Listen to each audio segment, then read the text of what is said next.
Hey, and welcome to Exponential Potential. And in today's empowering episode, I'm taking on a solo episode to dive deep into a topic that everybody needs to hear.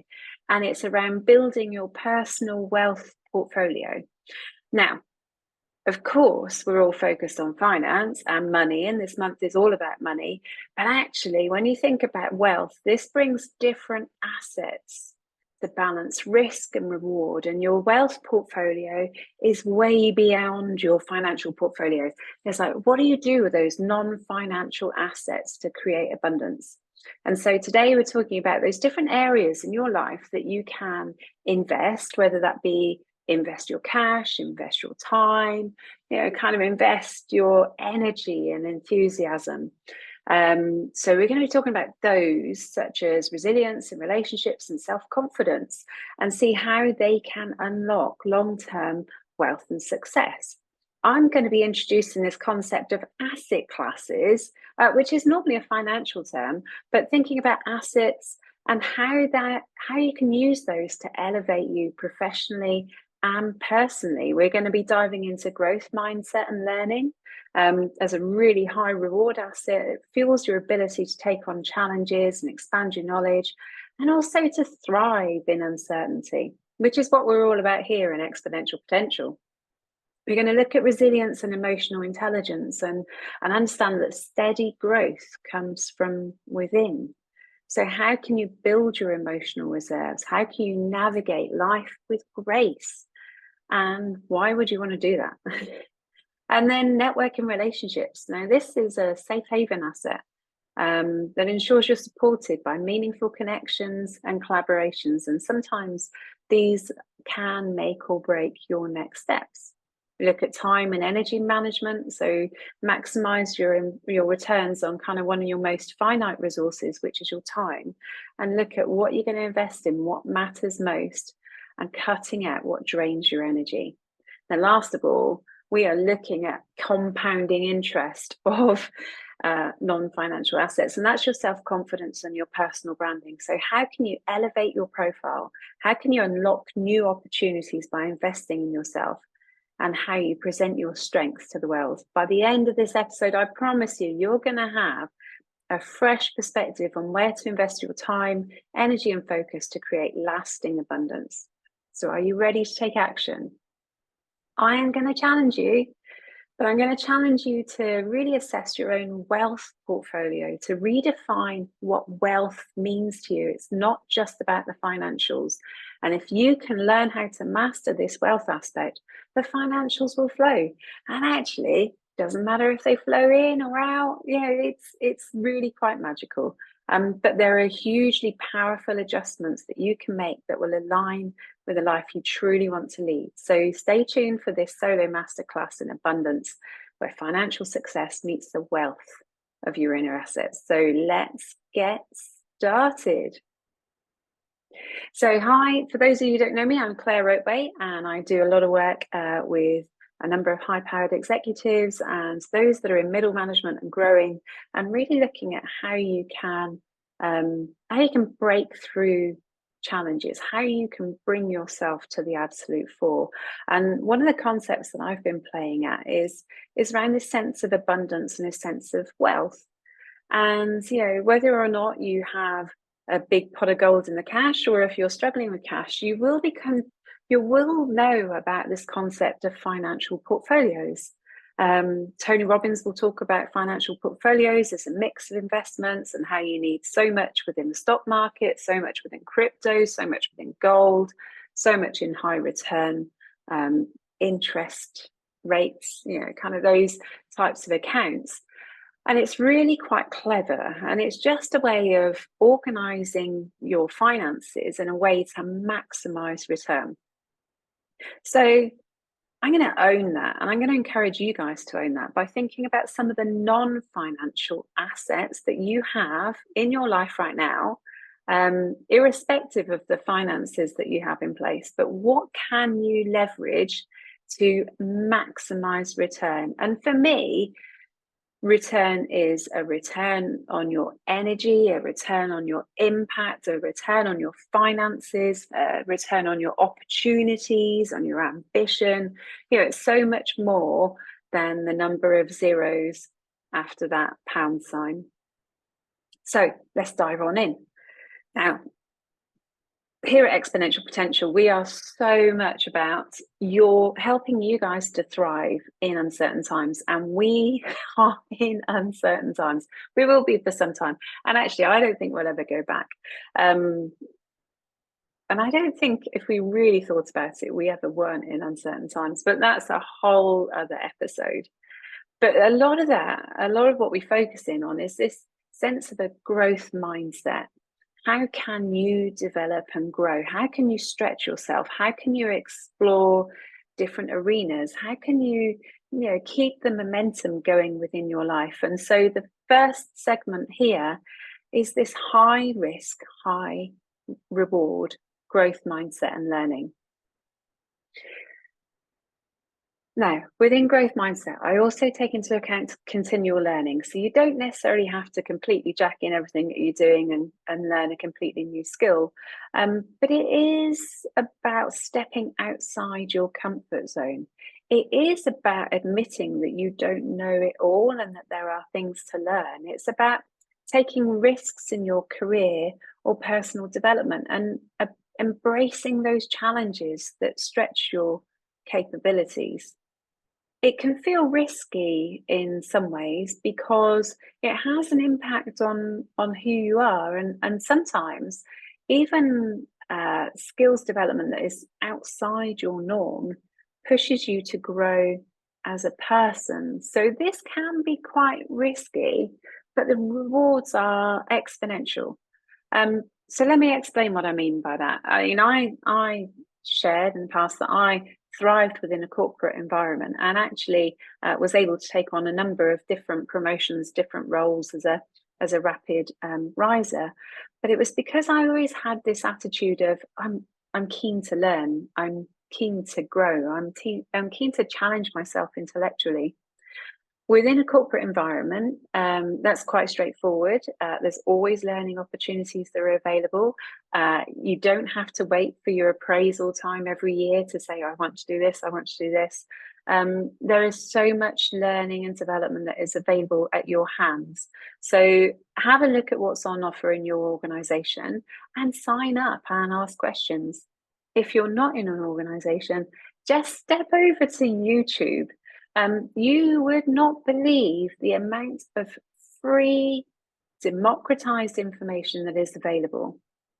There are a number of different coaches and lecturers and schools that offer free access to learning, whether it be time management, leadership aspects.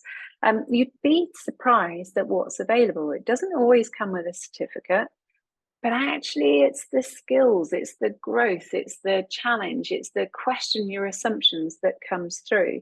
And you can certainly navigate your way through thousands of hours of free content in order to help you grow and in order to really challenge your own thinking and what you see around you.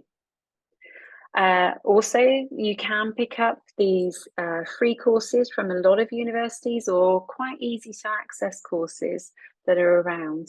Similarly, there are a number of skills around technology at the moment, and this is a scarce resource. So have a look. Google and Microsoft have open access free learning to technology courses. So if you've been terrified by these things, take a look at that. Similarly, a number of different entrepreneurship schemes have free access to information.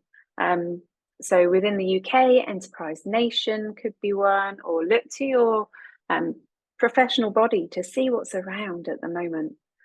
So you can access lots of additional learning. That's not a problem. I think the biggest problem is understanding, where you want to grow, what you want to do. And of course, a lot of that will fit within your skills portfolio, your technical skills. So it could be that you are a designer. So you always want to learn about the new forms of design, but increasingly we're getting to know that there are generic skills that are really key for us all to learn, irrespective of our profession. So things around social media, how that's used, technology, particularly AI. And again, that could be a whole nother episode. But there are some aspects which are ubiquitous. They cut across any profession and any country. And there's different ways that you can learn there. But I want you to also consider some slightly different routes to learning. It doesn't always have to be directly related to your job in order for you to learn and grow in relation to your job, or even in relation to your business. And I'll give you an example. As a high flyer and managing kind of over 200 staff and a multi-million pound enterprise, I was curious, and one Christmas I bought myself a present, which was a 6-week adult education course in silversmithing, so working with silver and jewelry, because I do love a bit of sparkle. And I love the elegance and the beauty, the simple beauty of silver especially. So I'd signed up, and for me, this tackled head on some insecurities that I had at school.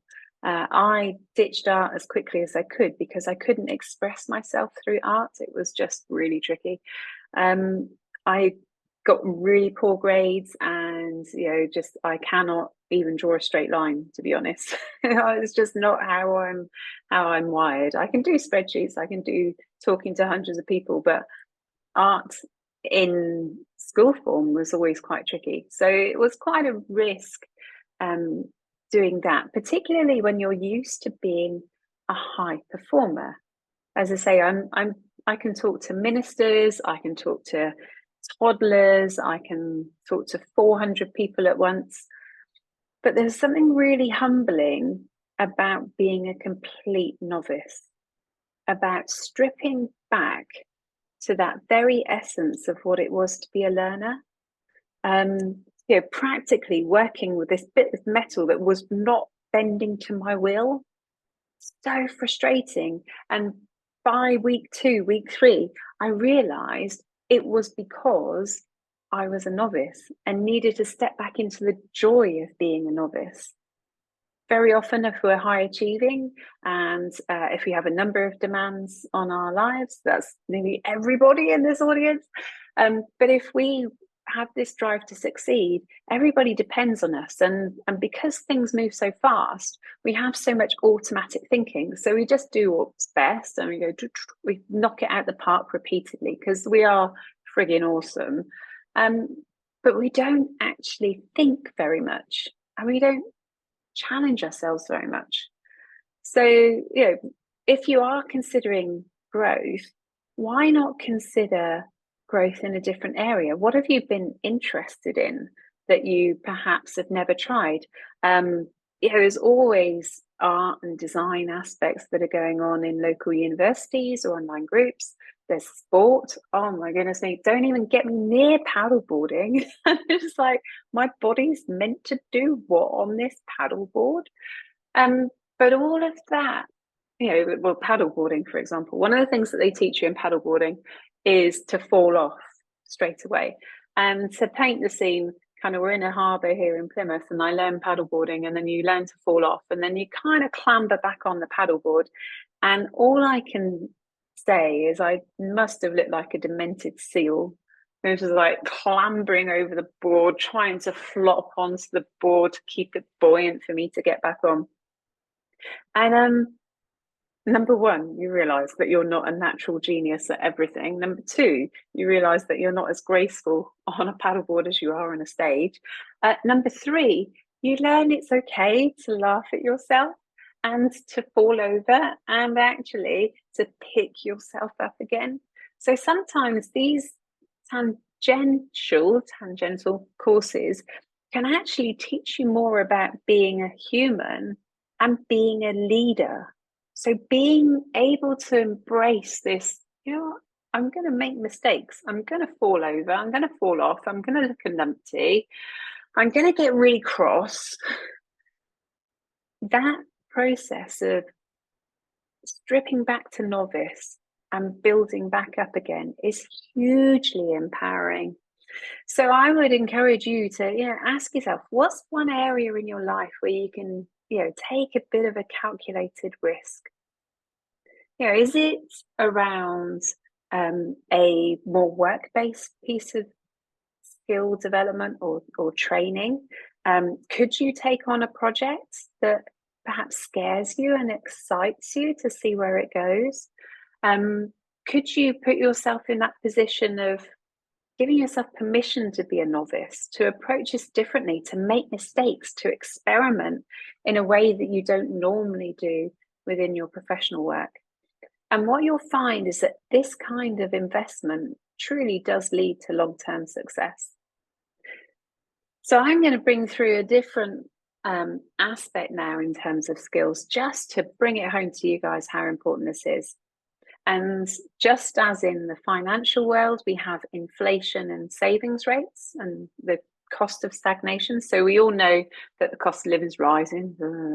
And we all know that the value of the money that we have in our pocket is getting less and less all of the time. It slowly erodes the value that we've got. But actually, your skills and knowledge are exactly the same.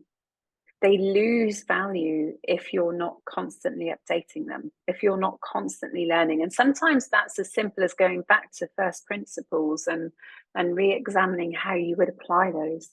The marketplace evolves. The skills that were in demand 5 or 10 years ago may be obsolete today. There's new professions emerging all of the time, new aspects of an existing profession. I met a space lawyer a few years ago. It's a completely new realm. There's a lot of talk about robotics at the moment, about ethics, about AI, kind of 3D printing. New knowledge is emerging all of the time, and new technologies are emerging all of the time. And so simply, if you're not questioning your role or experimenting with these new technologies and what they may mean to your business or to your own career and development, you're at risk of losing value all the time. You can probably guess I'm a huge optimist when it comes to change. I think change is a very positive force, but also I try to hammer home to people that when they're making a decision about what to do, don't ever assume that staying still is the safest place to be. The whole world is moving around you and moving quite fast. And so you may be here, but you may find yourself left behind. So why not do a skills inflation audit? Why not have a think about, specifically think about what are the skills that you need to refresh or upgrade? What new knowledge will give you a competitive edge? What new knowledge could you encourage your team to explore to help them to grow? And, I've focused a lot on technology here, but actually the same applies to leadership. We have so many different generations coming in the workplace at the moment with different needs, different aspects that are important to them.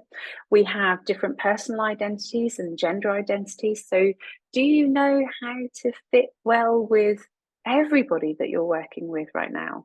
What could you learn in that way? How are you exploring the use of language and psychology and personal development within your own workplace when you're talking to others?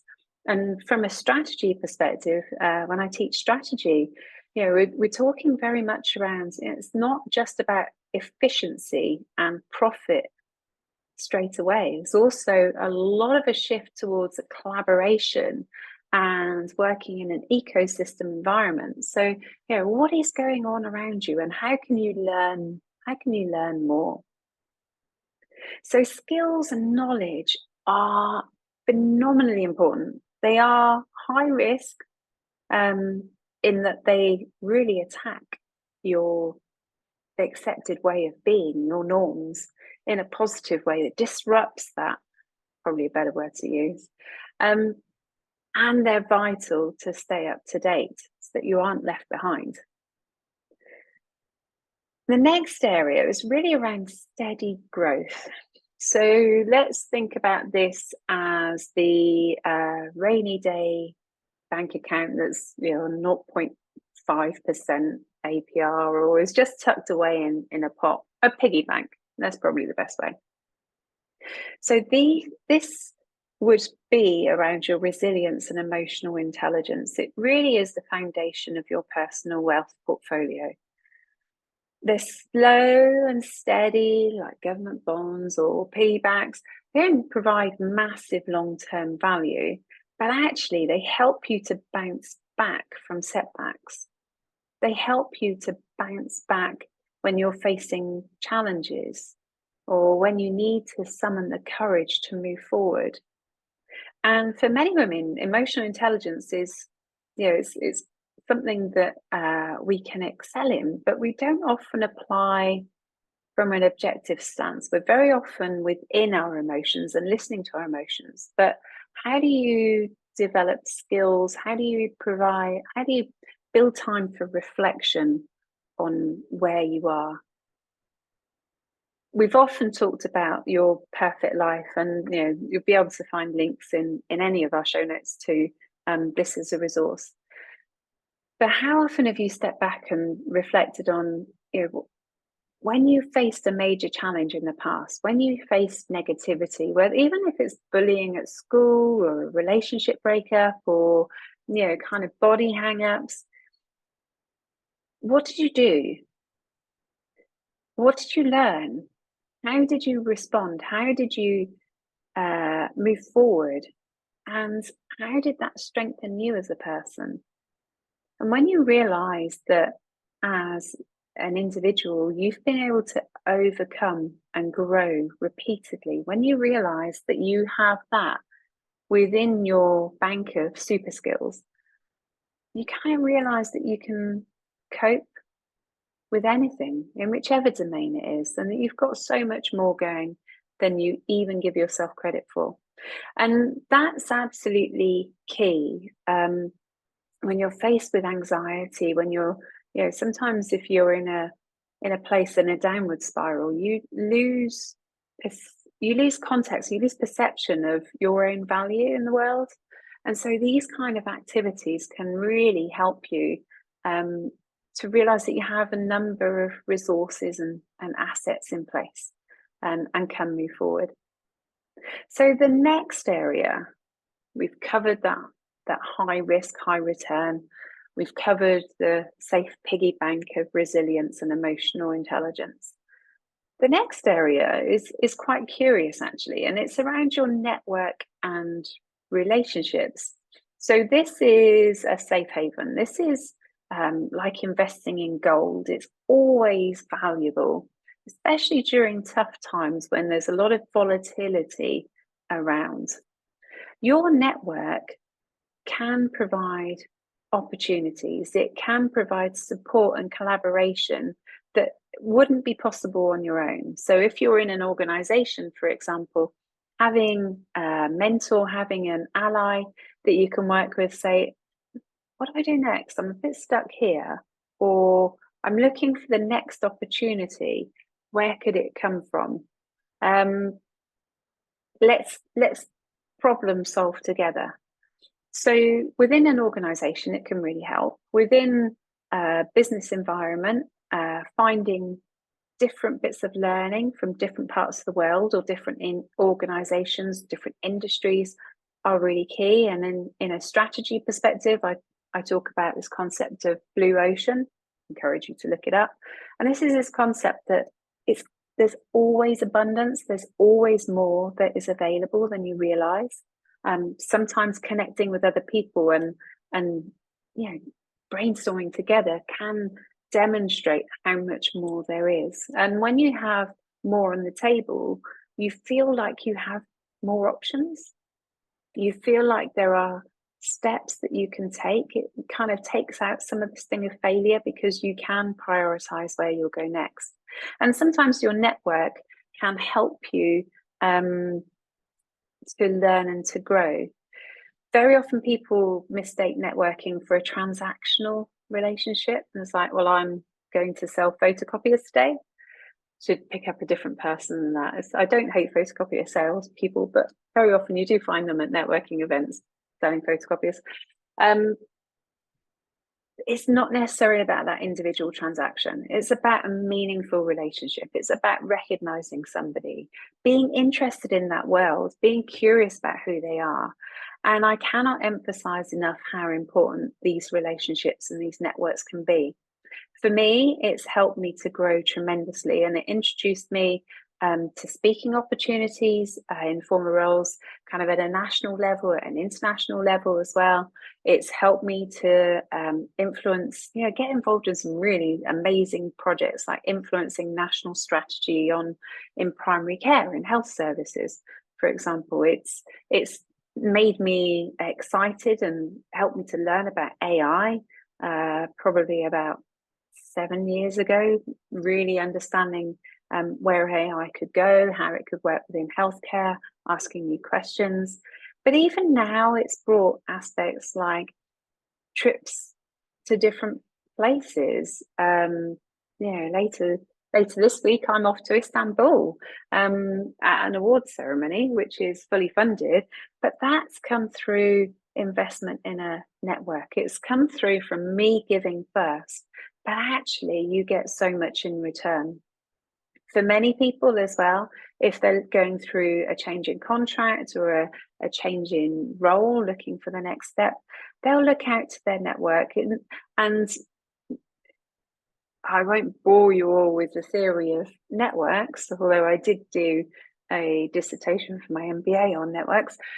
But networks are hugely valuable, not just in the person that you talk to directly, but there's a theory of close ties, for example, that makes you consider, if this one person knows that you're looking for a job, they probably interact with 5 or 10 different people, and they know that you're looking for a job. So they can kind of put you in touch with any of those people. It really is a magnifier when it's two-way. But I cannot emphasize enough, networking is definitely about relationships. It's give. Be curious and learn and try different networks. You'll be and say yes to different experiences. You'll be amazed at where it takes you. Relationships really are the cornerstone of long-term abundance. They are, that gold store that you have. So 2 more segments to go. The next segment really around diversified investments. So this is very much around your portfolio, your stock portfolio. And you may have kind of established brands like Apple, but then you may also have some more ethical investments like Patagonia, for example, or it could be a fund that supports African companies. Diversifying and spreading your investments is really key, because it protects you from any changes that are going on within any particular area. But your time and your energy management are really valuable, and it's important to diversify, to intentionally plan how you're going to spread your investment, your time and your energy, thinking about those high value activities, including rest, and saying no to things that don't serve you. I mean, again, I think we've done a whole month on time and energy management in the past, but how many times do you sit down and do that time audit? How many times do you make a list of the things that energize you, that fill you up, and the activities that just drain you? When do you think about what you can delegate to others? When do you think about things that, you can just cut back, or really, you don't need to be spending your time doing that? Or you've got into the habit of doing something. Time audits can be as simple as the kinds of activities you do each week. Some people are even more stringent and actually keep a time log through a week to understand how they're spending your time. That still terrifies me. I'm going to put my hands up to that, because I have found, especially in recent weeks, I spend a lot of time on social media and news, and I don't feel like I'm doing much when I do. I feel guilty about it, and it builds my anxiety. So why on earth am I spending my time doing that? Sometimes you need to go through those exercises to really jolt you and make you realize that you have more abundance, more wealth than you realize. So time and energy management are super important, and it's an area where you need to be really intentional, and it's an area where you need to be really kind to yourself and to set the most simple expectations. Very often, I read comments in some of the networks I'm in, the groups that I'm in, where women, especially mums, are feeling overwhelmed. They just don't feel like they have time for themselves, or they don't have time for exercise, and they're feeling quite low. The power of 10 minutes, the power of 5 minutes, sometimes even, but 10 minutes can make all the difference on a regular basis. And again, going to resources like YouTube, you can do like a 5-minute wall Pilates exercise, or a 10-minute meditation time, or 5-minute beauty hack. We can all find those little bits of time that provide a really quick and good return, and they have this spread impact on the rest of your life. So what's my segment number 6? Well, my segment number 6 is one that we've been trying to help you guys with a lot through Exponential Potential, and it's a really high return investment. And it's this sense of self-confidence and personal branding. So self-confidence is really understanding who you are and how you show up. When you believe in yourself, when you intentionally create a strong, authentic personal brand, it magnetizes success. It amplifies your visibility. It attracts people to you, even in the street, in the most bizarre of ways, in small conversations through to big opportunities. When you show up as you in full force, you are unstoppable. Arguably, in today's age, if you show up as self-aware, you're already a step ahead of a lot of people. But when you show up in full force of who you are, shoulders back, ready to take on anything, really confident in your skills, what you've learned, how you've applied them, really understanding the opportunities to leverage who you are, demonstrating your worth and the impact that you have on your own success, your team's success, your business success.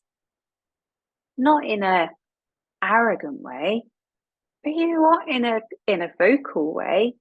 Don't want to be doormatted at all. But when people know who you are, they know your worth, they see your worth, they invest in that. So take a moment and think about how you present yourself, whether that be in your career or in your relationship or in your business. How are you showing up? What are the areas that you are kind of slipping on? What are the accidental byproducts of you not managing your personal brand? Are you the go-to person for problem solving in an emergency? And does that serve you, or does it distract you? Are you the one who attracts anybody with a sob story? Because I tell you, I definitely have been one of those. And then you spend 20 minutes kind of going, oh, just feeling knackered. I'm just taking on all of your monkeys. Are you that person where people just feel that your boundaries aren't strong enough, and they'll just come to you and go, oh, you're a very kind person, you're very listening. It's like, yes, but actually I'm taking on all your crap and I'm not shining in the way that I need to show up and shine. How can you elevate that? What does it look like in your relationship? Are you are you the one with your friends who always does all the organizing and you're a bit fed up with that? What are you letting happen here? How can that shift so that you're expressing your needs, but also you're expressing where you can bring more value to that? How can you be more a much more confident version of yourself. So let's go through those again. So we're looking at the first one. We've got the high return aspects of growth, a growth mindset, of curiosity, of learning, of skills development, of grabbing those opportunities and those projects, and the importance of doing that to avoid the inflation of skills fade. When you look at things like knowledge has got a half-life. It's becoming out of date really quickly as we learn, as we grow. And the smarter the AI gets, the easier knowledge becomes available to everybody on the planet. So skills and knowledge, absolutely crucial in asserting your wealth and moving forward. Second is around, those piggy banks, those kind of government bonds, slow, steady returns of resilience and emotional intelligence. How do you bounce back? How do you make sure you handle difficult situations? And you are going to have difficult situations. It's going to happen. The more you push yourself, the more you grow, the more you will face setbacks. Think of it as a success tax.